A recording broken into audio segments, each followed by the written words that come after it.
Y is recorded in front of a live studio audience.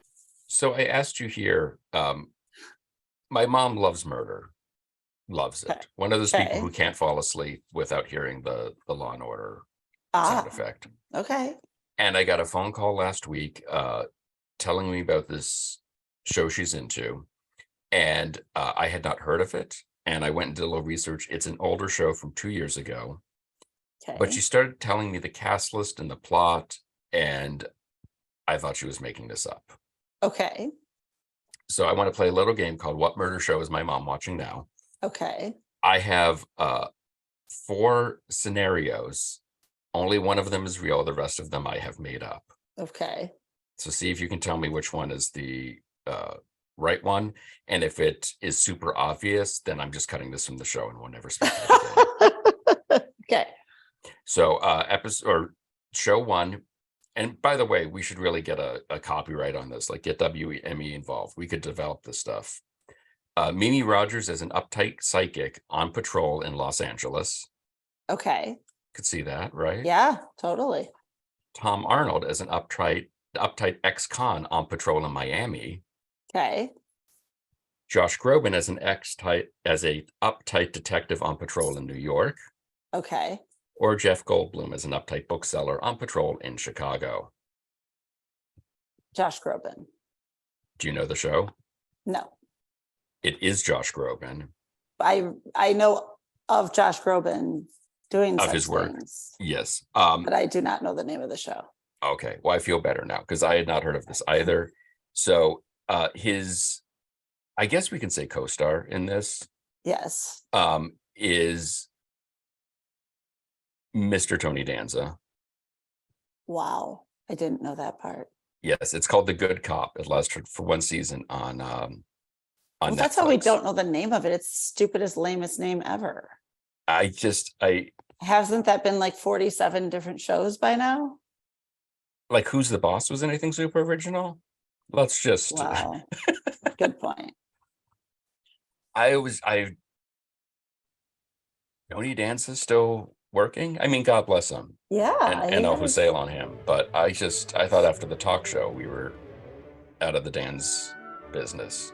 Apparently not.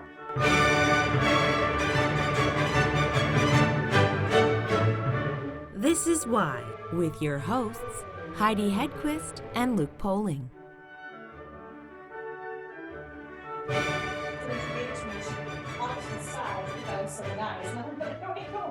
It's still good. Vanilla shakes are still good. Oh, please. Vanilla shake all day. It's a vanilla shake connoisseur. No, there's nothing wrong with a good vanilla shake. But Yeah. it's got to be like that quality where you get all you can good. see the vanilla bean in it. Wait, I can't hear you now. Well, that's not my fault. Well, how did that happen? You tell me.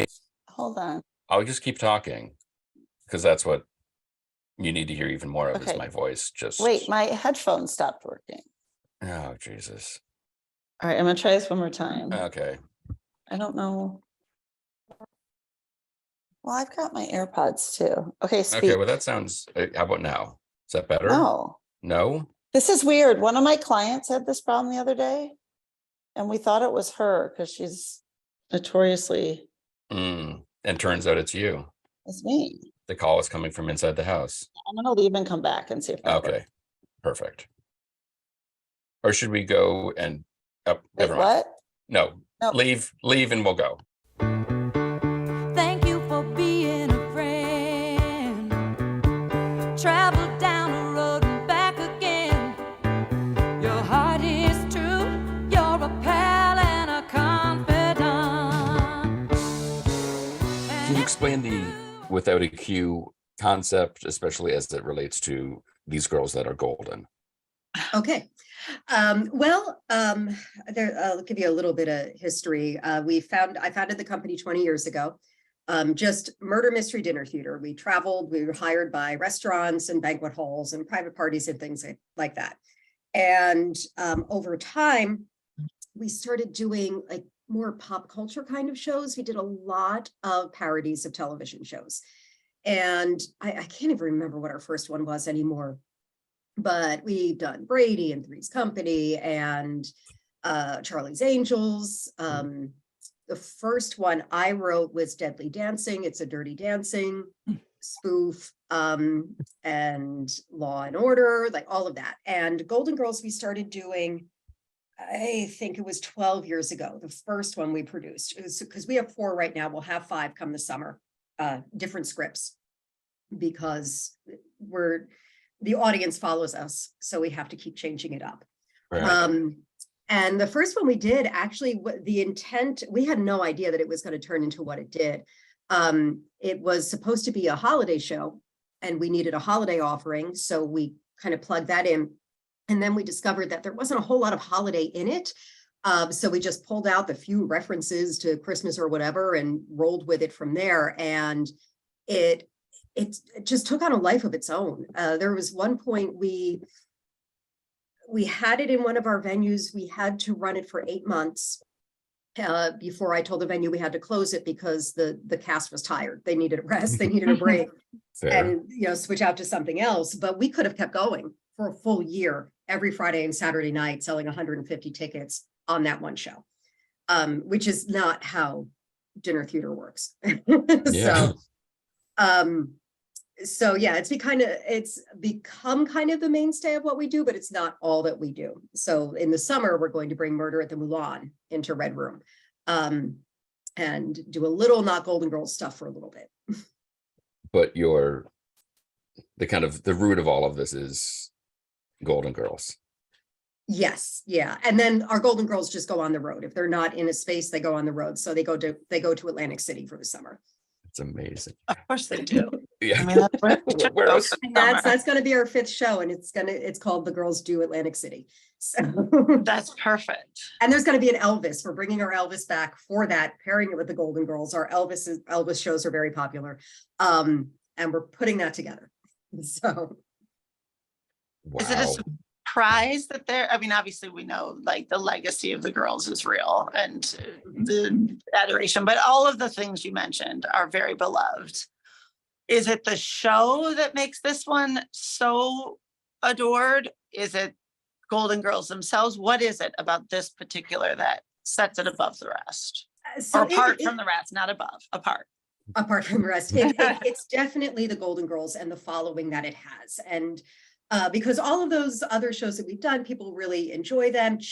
Our Cheers to Murder had the same kind of feeling, but didn't have as broad of an audience. The Golden Girls audience ranges. It's so broad. It's not just older women. It is younger women, and it doesn't, not just women. We fill that house with all sorts of different people. And the audience is, I tell my cast all the time, I'm like, the Golden Girls audience is a love and light audience. We can basically do no wrong. They are so excited and so happy to just be a part of this experience, that every night is going to be a good time. It's rare that we have a night where we feel like the audience wasn't getting it. And then when we go and do something else, a different theme, I'm like, okay, but now be prepared. Not the same kind of audience. We're going to go back to our normal having to work to get those laughs. And so we did a Friends murder mystery in the fall. We're actually doing it this weekend in Atlantic City. It's on the road now because we did it in Philadelphia, then we put it on the road. And that has a really good following too. And again, a much younger crowd than I would have thought. We have a lot of teenagers coming in. Yeah, their parents are bringing the teenagers for that one. But it is definitely a different feeling. They're not as excited to get the selfies with the characters because we have a scavenger hunt that they do during the show. And they take a selfie with each character and they get a clue for each selfie that they take. And they're not as enthused about that as they are with the Golden Girls. And they chase them around the room trying to get those pictures. That's awesome. Fantastic. So can you explain a little bit the dinner theater concept? Because right there you were sort of saying, I was going to say, like, is it interactive? Is it not? But if you're chasing down Blanche, I guess she'd probably be chasing down you. But I don't know. Right. Yeah. Works both ways. So how does that work? It is interactive. We work right within the audience. Most of the time we don't have a stage. So Some places there'll be a stage, but we don't use it because we're accustomed to working right within them. We don't even need that much space because we're moving in between the tables. We get the audience involved. We get them, there's call and repeat that we do. We can get them up to dance depending on the show if there's something like that in there. And then, of course, for some of the shows, there's a scavenger hunt element where they're trying to find things. Either it's a picture with a character or it's a certain clue from the script. And they always, get their mugshot with their whole mugshot wall and the picture, the sign. So we try to make it as interactive as possible to really involve them in a number of different levels. At Red Room, they can also purchase clues. There are extra clues they can purchase. So they have something physical to examine during the show. And eventually, depending on the theme, we're going to have clues hidden throughout the room and painted on in blacklight paint so that they can take a little blacklight and find things. So yeah, and we're really trying to incorporate a lot more activity for the audience that doesn't necessarily involve them having to read from a script or get up or, do anything like that. So there are all different levels of how they can interact as well. And are one of the girls the murderer? Depending, obviously you said you've got 4 or 5 scripts. Yeah, depending on the show. So Rose has been a murderer in some of these? Mhm. Possibly? Mm-hmm. Oh, Rose could definitely kill. You think? Mm. I don't know. She was Dorothy, slaughtering Dorothy's the St. Olaf, red of course herring. she could kill. Yeah, I don't know. I just, all the other ones I get. Rose seems like she'd get caught up in wacky hijinks, but. Well, that's part of it. When she's the murderer, there's wacky hijinks happening. This makes sense. I feel like this conversation we need to switch though, because I feel like if someone listens now, they're going to be clued in. Oh, wacky. I know. I don't want to say too much. Well, Right. But they don't know which of there's 5 of them. Who knows? Yeah, they don't know which one they're getting. So yeah, True. That's very true. Were you a fan of the show originally? How much research did you have to do to write the script? So I never really watched it growing up. I More of an empty nest here and fan, there. sure. Yeah, and so I started watching it. I watched, episodes as I was directing the very first one we did because I needed to get their voices down. And then I didn't watch it again for years. And then when I wrote the first one I watched a few episodes that I could hear their voices again and get the pattern of their speech and everything and to put that in there. But I don't watch it that frequently. It's hilarious when I do, when I actually, find it and put it on. It's a fantastic show. And that's, I think the other thing about it is that it aged well. It did. It's still so fantastic. So, and the sad thing is you watch, it was amazing. They put all these issues out there in a humorous way. Yep. But you watch it and you're like, we're still dealing with the same crap right all these years later. We learned nothing from these women and we should have. And I think that's part of the reason that audience is just so positive because they're still connecting with it on a level that is legitimate and current. Yeah, for sure. Did you always want to go into dinner theater? Did you grow up doing dinner theater? I was 21 when I started. So I don't know that I can say I always, because who knows what I wanted back then. Right, The first job I got, I was 21 years old. And I took the job because it was paid. And it was the 90s and $25 a show was a whole lot of money to me back then. I'm like, I got to make $25 doing something I really love doing. And I kind of thought along the lines of, I'll do this for a little bit. And, when I graduate college, then I'll go off and, do whatever big acting thing I'm going to do. And I have so much fun with it. And our actors that stay with us, that have been with us a long time, we have some that have been with us the full 20 years. And most of them are 5 to 10 years. And it's because the form of theater is so different and there's so much freedom and the freedom to just be funny, which I found is what I really enjoyed. I loved making people laugh and doing it off of a stage when it's such an intimate setting, when you're literally talking to someone and the whole room is laughing because of the exchange you're having with them is such a different feeling. And it was a blast. The audiences are fantastic. They're a lot of fun most of the time. And then what I did know I always wanted to do was start my own business. I thought, I wanted to have a store or something like that, but I knew I wanted to own my own business, and this is what it ended up being.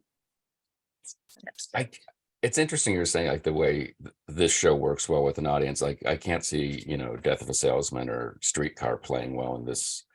How do you write for something like this? And it seems like, well, how do you write for something like this? I can't even tell you how I write.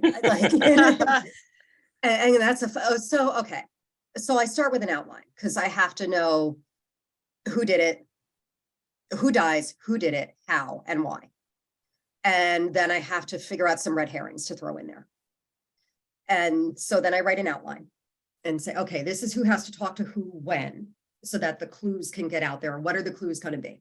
And I write all that down. And then I have my outline and I start writing, and the characters start talking. Like at that point, I'm not quite sure what the process is because they start doing their own talking. Mm-hmm. And the ones that I have the toughest with are the ones where I can't get them to talk. They don't want to speak. I can't hear their voices. I can't get into their voices. But I mean, I can write a script in 5 days because once it clicks, it just comes out. And I mean, they're only an hour and a half long. So I'm talking 30, 40 pages, comes out fast. And there have been times when the murder has changed halfway through. The American Idol one, I had every intention of killing Simon. And then I got to that point. I was like, no, wait, I'm going to kill the contestant. As soon as she's done finishing her song, she's going to drop dead right then. So I had to go back and change all the clues because it was almost the end of the show. And that'll happen sometimes where the show changes itself as I'm writing it. But yeah, I used to say it's a formula, but it's not. It just kind of takes on a life of its own. And so much of it is the characters. It's all about the forming of the characters. And that's the most important part because you need to give the actors something to play with. They have to have a very strong notion of who their character is and what their thing, because not only are they doing the show, but they also have to go and talk to the audience in character. There's at least half an hour of that over the night where they have to maintain the character. So it's not even, yes, they need to be good actors, but they also need to be good improvisers. That's a huge, half hour of and super comfortable with it and really enjoy it, because if you don't really enjoy it, it is the most painful part of the evening. I could very much see that. Yeah. I think it's the best part of the evening. But it's fun. And once you really get into the flow of it, it's a blast to do. Mm-hmm. Well, Heidi, you're a veteran of this world. We should acknowledge. Heidi is a veteran of this world. We should acknowledge. So, yeah. She knows of what she speaks. I do have a storied dinner theater career in Michigan, yes. Oh, okay. Are you Philadelphia area too, or? No, I'm in Detroit. Oh, okay. So I wouldn't know anything. So she was part of the Titanic sinking. I was. Twice on Sundays. Yeah. We had Titanic, a last night on the Titanic, which I don't know how they pulled it off and made it funny, but they did. And we played at the Grand Hotel every year for many, many years to sold out houses, and then did a lot of murder mysteries and some other dinner theater too that was more, did Female Odd Couple and things like that as well. But still our director for those was very much improv all the way. But the murder mysteries and the stuff you're talking about, like that part of the evening you're talking about where you just go in character and just interact with people and see what comes out of their mouths and go with it, is to me was the most fun. I loved it. Yeah.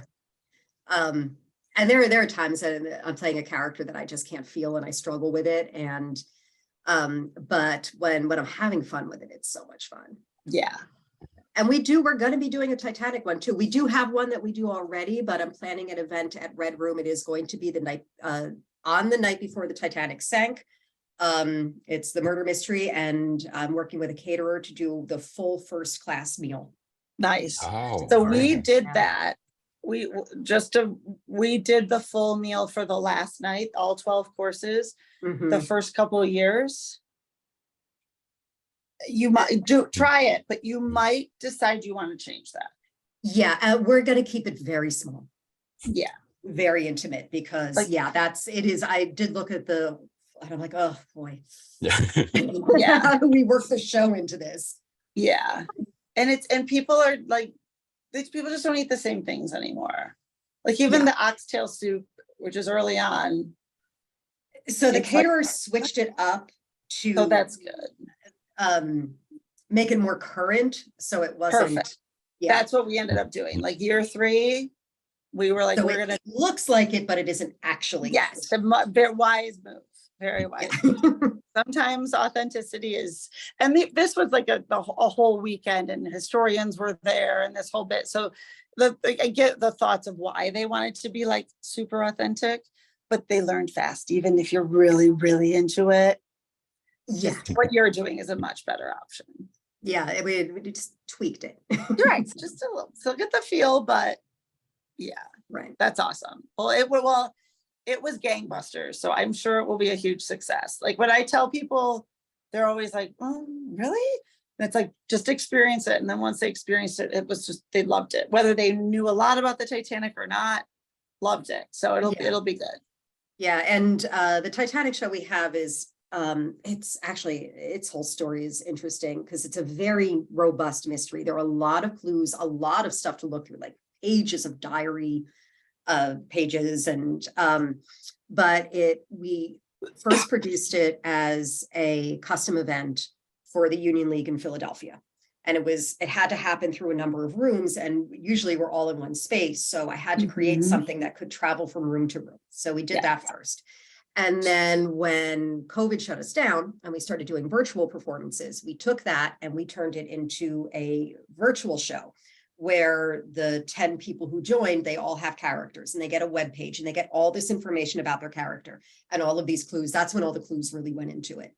And then when we came out of that, we just turned it into a 2-actor show, and then a 3-actor show, and then a 4-actor show. And it just keeps growing. That's awesome.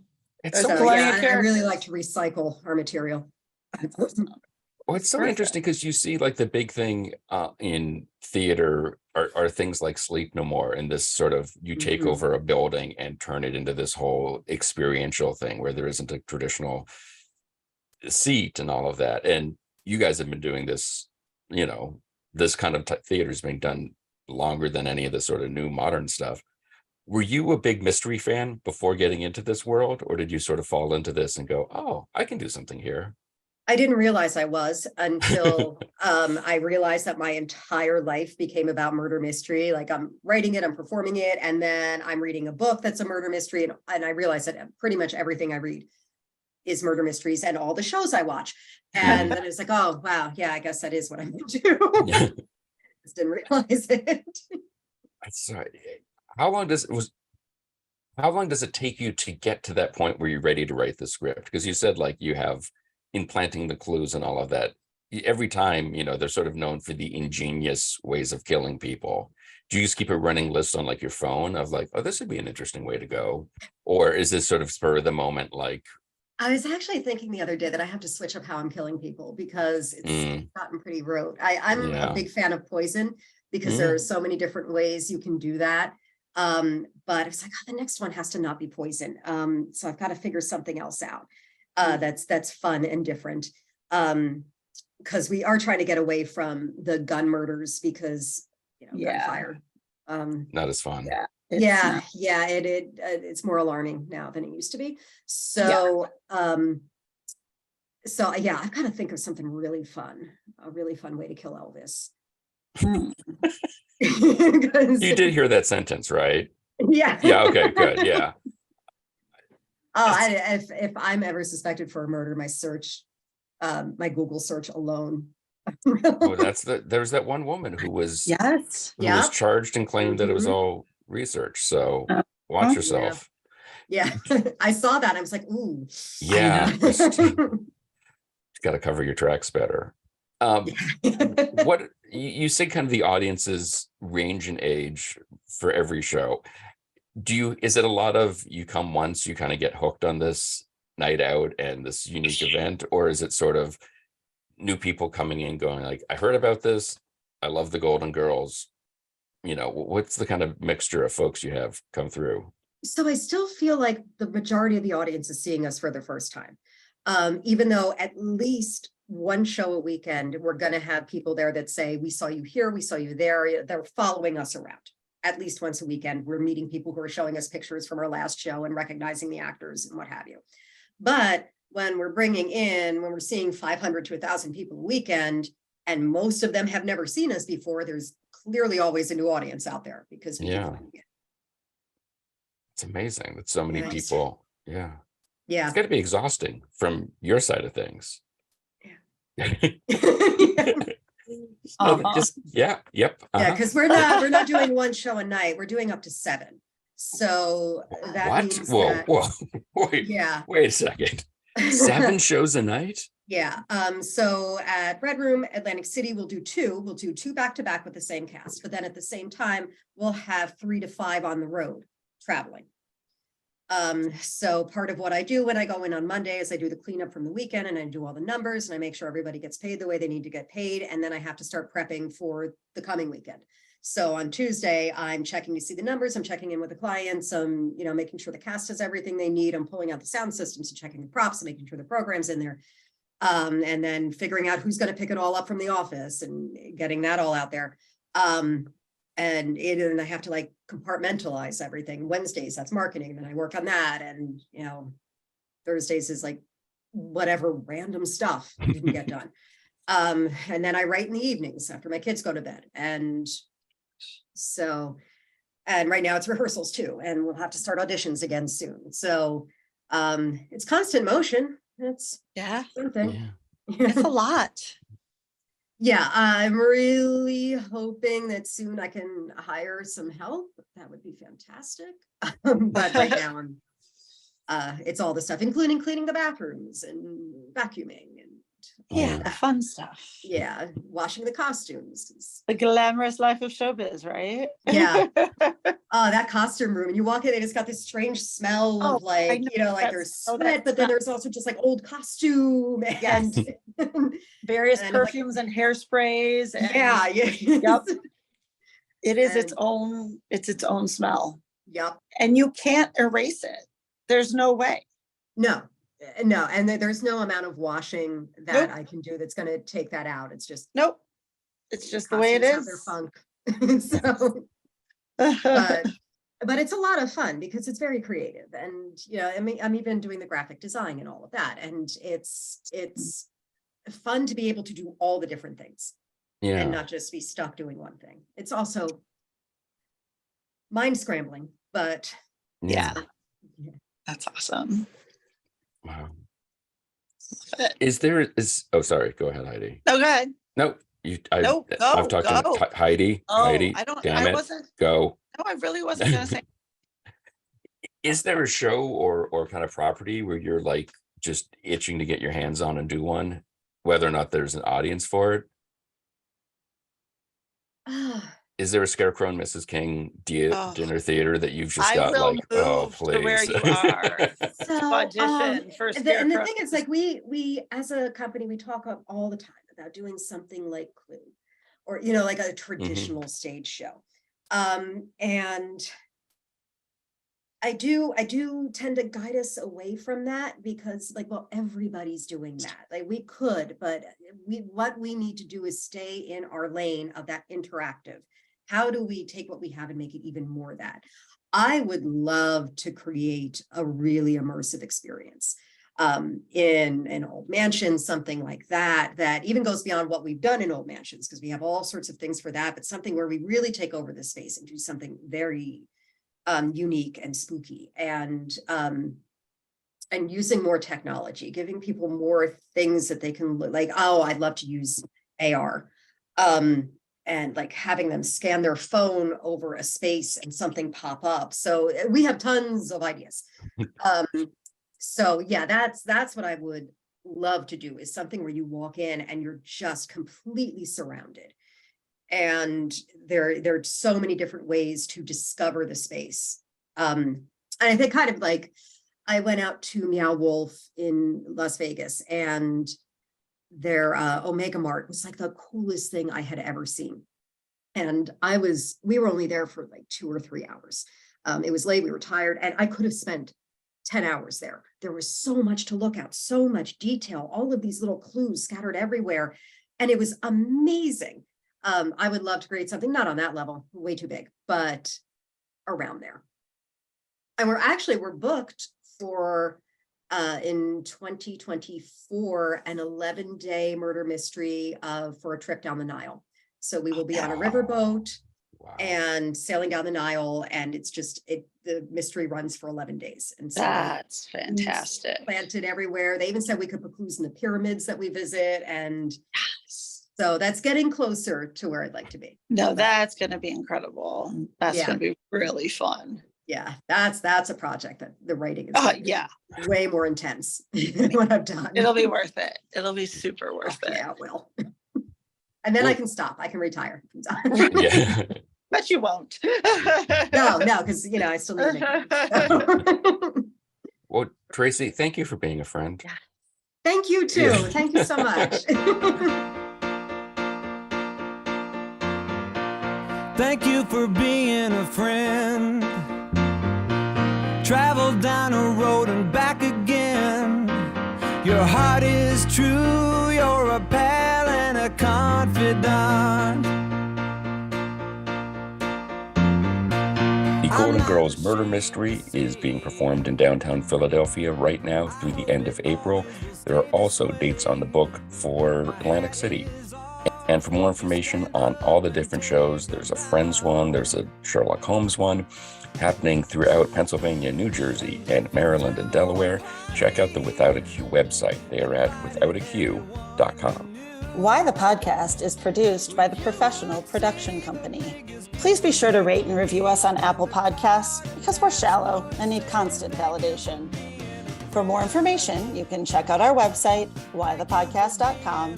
And like everyone else, we're on Facebook, Twitter, and Instagram. Today's show was recorded and produced by Heidi Hedquist and myself from our world headquarters located on the second floor of the professional office building, centrally located downtown. Our reluctant executive producers are John Sauvé and Sandy Stone. Our willing producers are Rachel Allen and Randy Jeanette. Our intern is Zach Jackson. This one's for Philippe. Thanks for joining us. Flash, we're coming home. Whatever you need, any time of the day or night. I'm not ashamed to say, I hope it always will stay this way. My hat is off, won't you stand up and take.